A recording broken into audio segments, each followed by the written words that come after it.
Bismillahirrohmanirrohim. Assalamualaikum warahmatullahi wabarakatuh.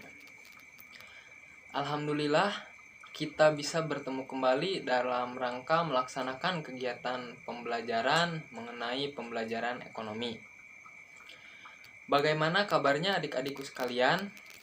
Semoga kalian selalu diberikan kesehatan yang lebih dan terhindar dari segala penyakit yang berbahaya.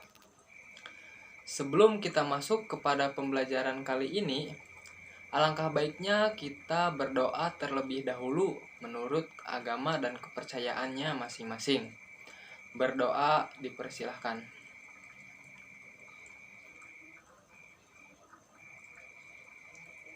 Berdoa tidak dapat diakhiri.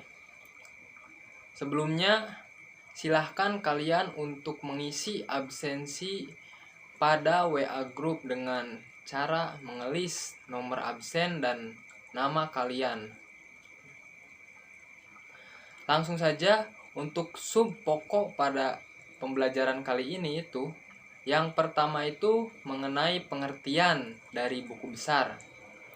Yang kedua itu ada bentuk-bentuk dari buku besar. Dan yang ketiga itu ada langkah-langkah untuk memposting ke buku besar. Kemudian di akhir pembelajaran, Bapak akan kasih kalian tugas bagaimana suatu transaksi pada perusahaan agar bisa diposting ke dalam buku besar. Kemudian di sini Bapak akan menyampaikan tujuan dan manfaat dari pembelajaran kali ini. Yang pertama itu kalian dapat memahami tentang penyusunan siklus akuntansi pada perusahaan jasa. Yang kedua, kalian dapat menjelaskan tentang penyusunan siklus akuntansi pada perusahaan jasa. Yang ketiga itu, kalian dapat menganalisis dan menyimpulkan informasi atau data, serta membuat hubungan tentang penyusunan siklus akuntansi pada perusahaan jasa. Yang keempat itu, kalian dapat menjelaskan tahapan pencatatan akuntansi pada perusahaan jasa. Yang kelima itu, kalian dapat menjelaskan tahapan pengikhtisaran akuntansi pada perusahaan jasa. Yang keenam itu, kalian dapat menjelaskan tahapan pelaporan akuntansi pada perusahaan jasa. Dan yang terakhir itu, kalian dapat membuat laporan keuangan sederhana pada perusahaan jasa. Nah, setelah kalian mengetahui tujuan dan manfaat dari pembelajaran kali ini, Bapak harapkan kalian bisa fokus untuk lebih bersungguh-sungguh dalam mengikuti pembelajaran pada kali ini. Sebelum Bapak lanjutkan ke materi yang nanti akan kita bahas, Bapak sebelumnya akan menyinggung terlebih dahulu mengenai materi yang kemarin kita telah pelajari mengenai penyusunan siklus akuntansi perusahaan jasa mengenai materi jurnal umum, di mana jurnal umum merupakan suatu media untuk mencatat transaksi yang ada di perusahaan dalam proses akuntansi. Pada pertemuan kemarin juga, kalian sudah menyelesaikan tugas yang Bapak berikan tentang bagaimana penyelesaian suatu transaksi yang ada pada usaha laundry milik Nanda ke dalam jurnal umum. Langsung saja, untuk materi pada pertemuan kali ini, kita masih menyangkut penyusunan siklus akuntansi pada perusahaan jasa, yaitu tentang buku besar. Sebelumnya, Bapak ingin bertanya kepada kalian, apakah kalian mengetahui apa itu buku besar? Langsung saja kita ke materi yang pertama itu mengenai pengertian dari buku besar. Nah, bisa kalian lihat sendiri bahwa pengertian dari buku besar ini merupakan suatu buku yang berisi kumpulan dari semua akun dan disusun secara berurutan berdasarkan nama akun dan kode akun. Sebelum kalian bisa menyelesaikan pengerjaan ke buku besar, terlebih dahulu kalian harus menyelesaikan suatu transaksi yang ada di perusahaan ke dalam jurnal umum agar kalian bisa menyelesaikan bagaimana membuat pelaporan suatu transaksi di perusahaan ke dalam buku besar. Untuk materi kita yang kedua itu mengenai bentuk dari buku besar. Bisa kalian lihat sendiri bahwa bentuk dari buku besar ini terdapat 4 bagian. Yang pertama itu ada bentuk T, yang kedua itu ada bentuk kontrol, yang ketiga ada bentuk stafel atau bentuk saldo tunggal, dan yang terakhir itu ada bentuk stafel atau saldo berkolom rangkap. Nah, untuk yang pertama itu mengenai bentuk T, bisa kalian lihat sendiri bahwa bentuk T ini seperti huruf T di dalam kolomnya, di mana bentuk T ini merupakan bentuk buku besar yang paling sederhana dan hanya berbentuk seperti huruf T yang ada di tabel tersebut. Pada tabel tersebut, di sebelah kiri diisi dengan sisi debit, dan untuk di sebelah kanan diisi dengan sisi kredit.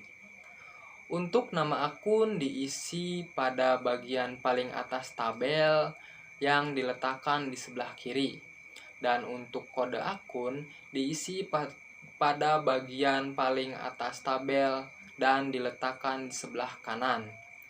Untuk contoh gambar kolomnya bisa kalian lihat sendiri di layar. Nah, untuk bentuk yang kedua itu ada bentuk kontrol, di mana bentuk kontrol ini merupakan suatu bentuk buku besar yang artinya sebelah menyebelah atau dibagi dua, yaitu sebelah debit dan sebelah kredit. Bentuk ini biasanya disebut dengan bentuk dua kolom. Bisa kalian lihat sendiri bahwa bentuk ini merupakan suatu bentuk di mana pada tabel tersebut terdapat beberapa kolom yang memiliki keterangan yang berbeda. Ada kolom tanggal yang terjadi pada suatu transaksi. Ada keterangan yang diisi dengan bagaimana sih suatu transaksi yang ada di perusahaan. Misalnya perusahaan membeli peralatan untuk bla bla bla bla. Nanti kalian bisa mengisi pada kolom keterangannya dengan pembelian peralatan. Kemudian ada juga ref yang diisi dengan sesuai nama akun dan nomor atau kode akun pada suatu transaksi. Dan ada juga debit, di mana debit ini dituliskan ketika perusahaan memiliki suatu transaksi. Dan transaksi itu diperoleh ketika ada pemasukan nominal uang ke perusahaan.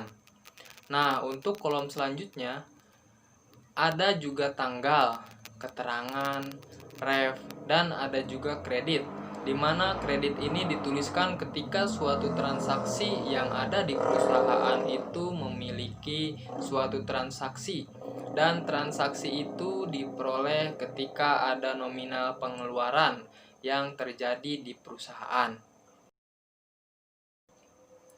Untuk bentuk yang ketiga itu ada bentuk stafel atau berkolom saldo tunggal, di mana bentuk stafel ini digunakan ketika ada penjelasan dari transaksi yang relatif banyak. Nah, untuk bentuk yang keempat itu ada juga bentuk stafel atau berkolom saldo rangkap.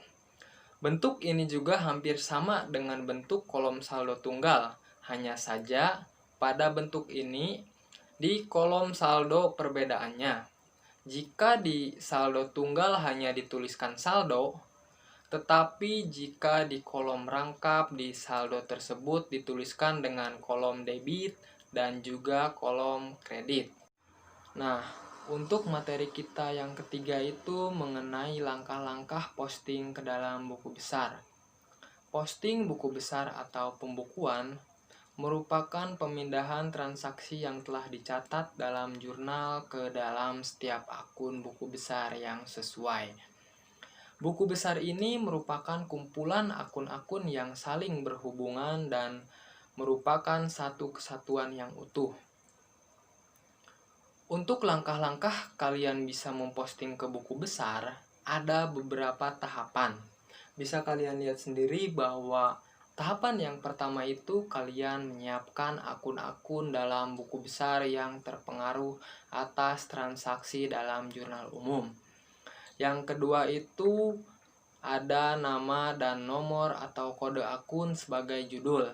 Misal pada akun kas, kalian bisa menulisnya di nama akun sebagai kas. Dan untuk nomor kode akunnya itu nomornya 111. Nah, untuk yang langkah yang ketiga itu kalian catat tanggal transaksi yang sesuai dengan yang tertera pada jurnal umum. Lalu langkah yang selanjutnya kalian menuliskan keterangan secara singkat seperti pada jurnal umum. Dan yang selanjutnya ada pindahkan nominal dari jurnal umum ke dalam masing-masing. Perkiraan dengan memperhatikan posisi debit atau kredit. Kemudian hitunglah saldonya.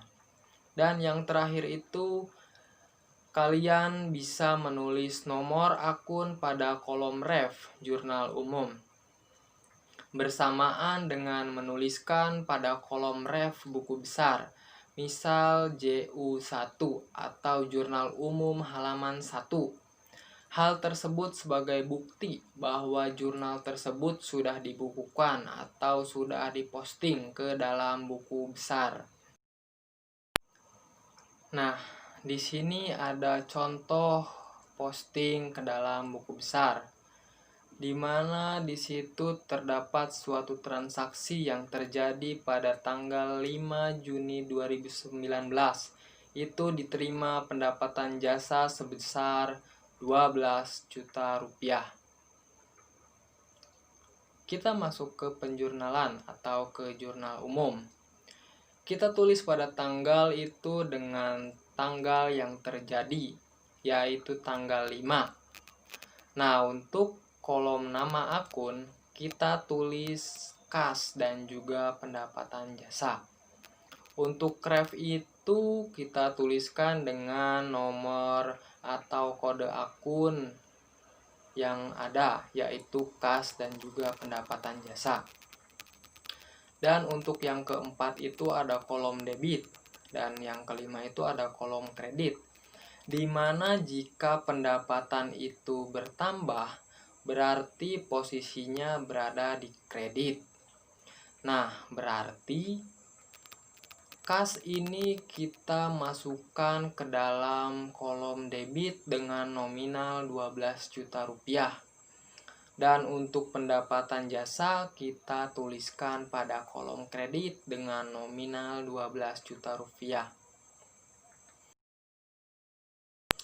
Setelah penjurnalan selesai, kita langsung masuk ke dalam buku besar, di mana pada kolom buku besar itu ada beberapa kolom, yaitu ada tanggal, keterangan, ref, debit, kredit, dan juga saldo, di mana saldo ini terbagi ke dalam dua kolom, ada kolom debit dan juga kolom kredit.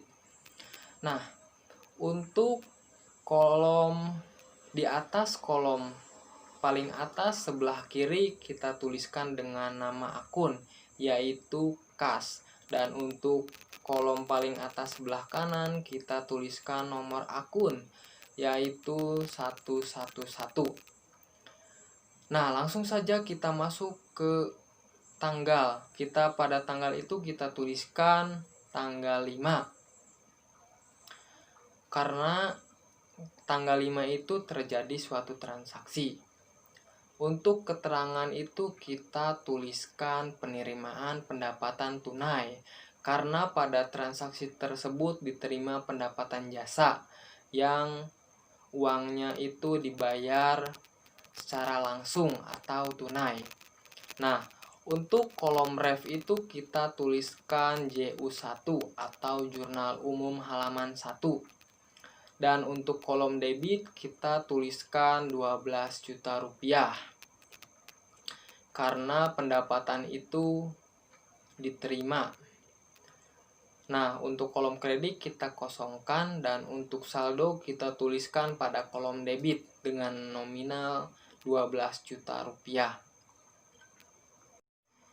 Lanjut ke buku besar yang kedua, itu kita tuliskan pada nama akun yang berada pada di atas kolom paling atas sebelah kiri, yaitu pendapatan jasa.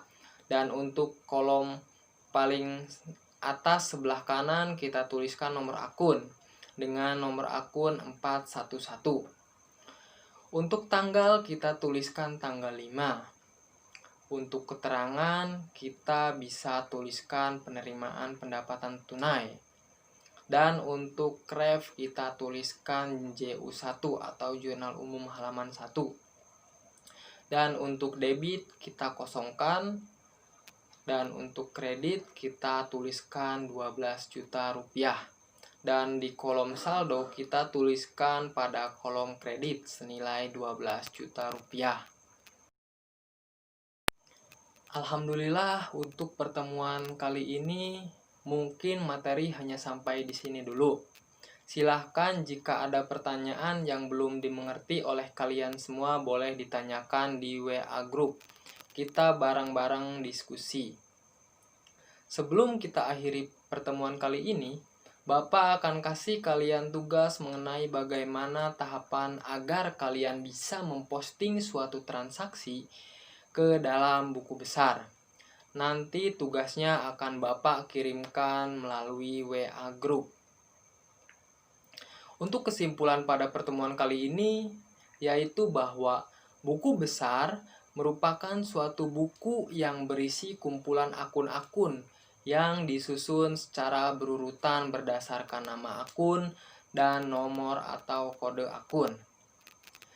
Agar kalian dapat menyelesaikan pengerjaan buku besar sendiri, terlebih dahulu kalian harus menyelesaikan pengerjaan dari jurnal umum pada suatu transaksi yang ditanyakan tersebut. Nah, untuk pertemuan selanjutnya itu kita akan membahas mengenai tahapan pengikhtisaran akuntansi pada perusahaan jasa, mengenai neraca saldo dan juga jurnal penyesuaian. Silahkan kalian mencari tahu terlebih dahulu tentang apa sih pengertian dari neraca saldo dan jurnal penyesuaian. Nanti kita akan bahas lebih dalamnya di pertemuan selanjutnya. Tetap semangat untuk kalian semua adik-adik dalam mengikuti semua kegiatan pembelajaran baik itu di sekolah ataupun di luar sekolah. Walaupun pada saat ini memang kita sedang dilanda musibah yang begitu besar dengan adanya pandemi seperti ini. Kita harus melaksanakan kegiatan belajar mengajar secara online. Jangan sampai tekad dan motivasi kalian untuk belajar jadi mengendur. Tetap semangat dan berhati-hati untuk menjaga protokol kesehatan yang lebih utama. Semoga kalian semua tetap diberi kesehatan yang lebih oleh Yang Maha Kuasa. Mungkin untuk pertemuan kali ini Bapak cukupkan sampai di sini.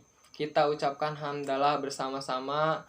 Alhamdulillah. Sekian dari Bapak. Wabillahi taufik wal hidayah. Wassalamualaikum warahmatullahi wabarakatuh.